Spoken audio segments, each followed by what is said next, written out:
احنا نخدموا في الموات بعيد كاش ما تقدر لا كاش ما تقدر موت وما يبكوش كلاس لينا احنا قولي لنا الموت عشان هذو اللي يبكوا في الموات اللي تقول الميته كسموها وش تبغي تاكل باش كانت تتغطى وش عندها خلصه باش كي تبدا هكا هيا راح ابدا واسمي اختي يا بعد يديك يكون في تامل قدامي وقت تفكرني بيها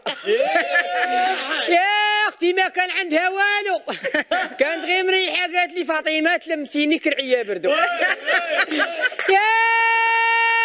انا تلمستها وكرعيها باردين قالت لي جيبي لي كوفيته وطلعيها عليا من بعد قالت لي اعطيني خوتي عيوت يا اختي هي كلات لي عيوت من بعد قالت لي واك نبغيك يا قالت لي تبقي لا خير زينب يا تقول راهي راقده يا لعب والله